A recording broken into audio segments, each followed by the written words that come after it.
Olá pessoal, aqui é o Newton da CPA. Este é o segundo vídeo que nós estamos falando a respeito da reforma da Previdência e estamos comentando uma audiência pública que ocorreu na semana passada lá na Câmara dos Deputados, na Comissão de Constituição e Justiça.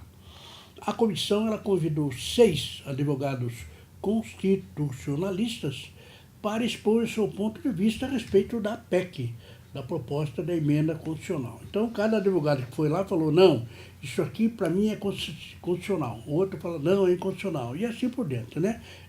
Foram colhidas 6, meia dúzia de opiniões e os deputados vão tomando por base a opinião deles, vão decidir se é ou não. É importante lembrar, a PEC está na CCJ da Câmara dos Deputados. Ali tem que ter uma decisão. PEC é constitucional ou não é constitucional? Se ela for declarada constitucional, aí vai ter uma comissão especial, vai discutir o mérito, vai lá umas 20, 30 sessões depois. Se a CCJ falar que esse projeto é inconstitucional, aí o presidente joga aquilo no lixo, esquece tudo e não se faz mais nada, ok? Sem a admissibilidade da constitucionalidade, o projeto não vai para frente.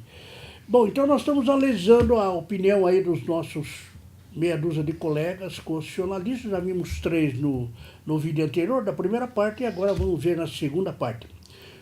Comigo, a Júlia. Oi pessoal, sou a Júlia aqui da CPA e nesse vídeo a gente vai começar a dar continuidade a outro vídeo onde a gente começou a falar dos advogados constitucionalistas e agora a gente vai falar sobre a quarta advogada, que é a Elida Graziane Pinto. Ela é procuradora do Ministério de Contas de São Paulo.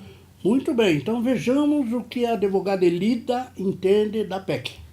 Bom, ela diz que a PEC não respeita alguns tratados internacionais dos quais o Brasil é signatário. Aquela história, né? O Brasil assina os tratados internacionais com os países do mundo, com a organização, e claro, depois não pode produzir alguma coisa que seja contra aquilo, né? Na opinião dela, por exemplo, ela diz que essa PEC não obedece a algumas regras da OIT, que é Organização Internacional do Trabalho.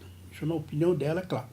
Bom, depois ela tem a segunda impressão, diz o seguinte, fere a isonomia, trata coisas diferentes. Por exemplo, o tratamento dado ao empregado do setor privado, ele não se compara aos militares. Os militares têm mais privilégios, isso no projeto, no entender dela, né? Então, fere a isonomia. Está falando também que a discriminação de receitas da União, que é a famosa DRU, é inconstitucional, está prevista lá também. Bom, uma opinião dela, né, importante, foi o primeiro que falou isso aí, é que ela falou, olha, não dá para debater reforma da Previdência sem antes discutir a reforma tributária, ou pelo menos ao mesmo tempo. Quer dizer, foi o primeiro advogado que falou isso, depois ninguém mais falou, mas ela falou, na minha opinião, nós não podemos discutir a reforma da Previdência sem discutir ao mesmo tempo a reforma da tributária. E essa é a opinião contundente dela. Aliás, diga-se de passagem, hoje, né, nós estamos gravando aqui no dia 8, uma segunda-feira, hoje foi noticiado que entrou na Câmara lá uma PEC, que é de número 45, instituindo a reforma tributária, né? Então, me parece que os deputados, ou pelo menos o Poder Legislativo, está querendo discutir as duas ao mesmo tempo, né? Então, a Elida falou, olha, tem que discutir as duas ao mesmo tempo. Bom, e finalmente ela está lembrando que os militares têm que ter um tratamento igual aos demais segurados, coisa que na opinião dela não está acontecendo. Muito bem, e ela, a Elida, ela voltou, ou pelo menos deu opinião pela inconstitucionalidade. Bem, até agora nós temos 4 advogados, 2 pela constitucionalidade e 2 pela inconstitucionalidade. Vamos para o quinto. Bom, o quinto é o José Roberto Soderno Victório. Ele é advogado. Muito bem, o José Roberto Soderno Victório é um famoso advogado constitucionalista, né? E o pessoal da área conhece ele bem lá, então ele deu mais ou menos a seguinte opinião. Primeiro, a PEC é inconstitucional desde a sua origem. Esse é mais radical, ele falou. Desde o começo ela já é inconstitucional. Existe, na opinião dele, 50% de erro nos cálculos atuariais feitos pelo governo. Ele está reclamando que os cálculos atuariais que foram feitos está tudo errado.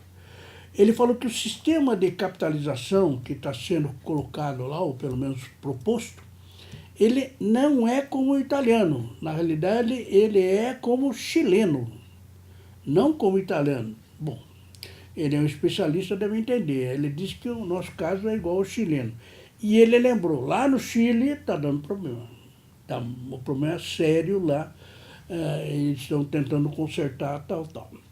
Muito bem, uma outra coisa que o Zé Roberto lembrou, que é a desconstitucionalização, quer dizer, tirar algumas coisas que estão na Constituição e mandar para a lei complementar ordinária, é uma espécie de um quarto escuro.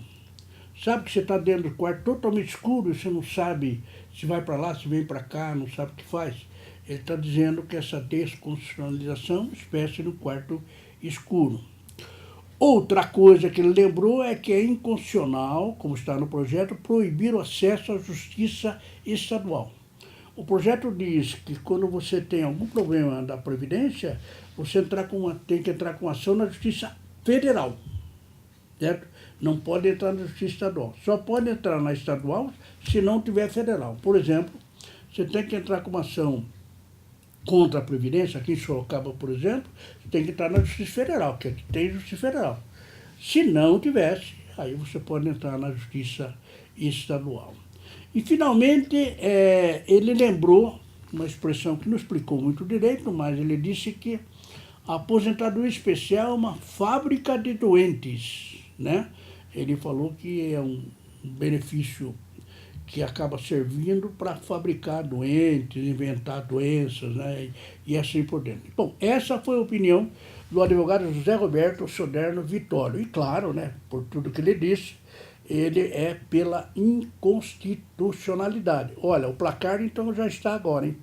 3 pela inconstitucionalidade e 2 pela constitucionalidade. Bom, agora vamos ver a última, no caso, o último advogado, a última advogada. Bom, a última advogada é a Zélia Luiza Pierdonat. Ela é procuradora regional da República da Terceira Região e professora de Seguridade Social da Mackenzie. Muito bem. A nossa procuradora, a doutora Zélia, então, ela entende o seguinte. Primeiro, a assistência social deve ter valor menor que o benefício obrigatório. Veja, esse projeto total está havendo muita discussão a respeito do BPC, né, que é o benefício de prestação continuada. O que é esse benefício? Quando uma pessoa completa 65 anos e ela é miserável, não tem condições financeiras, tudo, ela recebe um salário mínimo, né? Só que ela está dizendo, a doutora Zélia diz o seguinte, não pode ser um salário mínimo, porque o salário mínimo é o mínimo da Previdência. Então, ela diz que a assistência social, no caso o BPC, tem que ter um valor menor do que o benefício obrigatório, porque senão o cara não aposenta, ele simplesmente requer o BPC, tá? Isso é a opinião dela. Bom, na sequência, a doutora Zélia falou que a finalidade da Previdência é substituir o trabalho, o rendimento do trabalho. Quer dizer, o cara trabalha, quando tiver mais condição de trabalho, ele pede aposentadoria. E essa é a finalidade dela. E o projeto respeita isso. Ele respeita a igualdade, né? Só que o que existe é o perigo da judicialização e da tecnologia. Na judicialização, muitos processos na justiça abarrotados lá. Temos que melhorar isso aí. E, claro, a tecnologia, ela está comendo os empregos aí, ficando sério. Muito bem, a doutora Zélia lembrou que tem decisões judiciais ultimamente que são muito perigosas.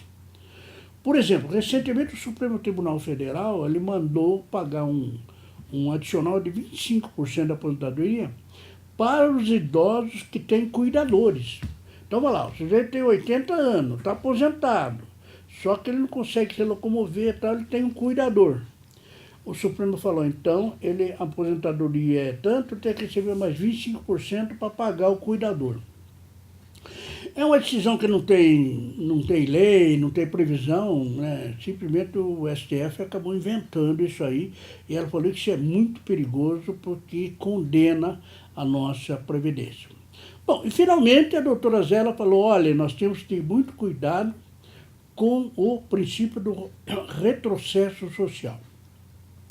Nós não podemos aprovar uma lei que volte para trás e prejudica os outros, né? Tem que tomar cuidado com esse, não pode olhar pelo retrovisor, né? A Previdência, o projeto, a nova Previdência tem que olhar para frente, nunca olhar para trás. E no entender dela, doutora Zélia, procuradora, ela acha que o projeto não tem nenhum problema desse tipo. É totalmente constitucional. Então a Zélia, ela é pela constitucionalidade. Muito bem. Então, essa foi a reunião, né? Daí começou o debate lá com os deputados, foi até a noite. Mas, em resumo, 3 advogados pela constitucionalidade, 3 advogados pela inconstitucionalidade. A opinião de cada um está lá com os deputados, que logicamente vão ter que votar, escolher e tal, e vamos ver qual é a decisão depois que a CCJ vai tomar. Lembrando que essa decisão, da constitucionalidade ou não, ela deve sair no próximo dia 17. Tá? Amanhã, dia 9, o relator da comissão, lá, que é o delegado Marcelo Freitas, ele vai apresentar o seu parecer sobre isso, né, o seu relatório. E aí a comissão vai julgar até o dia 17 e depois votar pela admissibilidade ou pela não admissibilidade. Se for admitida constitucionalmente, começa a discussão do mérito. Se não for admitida, vai para o lixo. Muito bem. Muito obrigado a todos.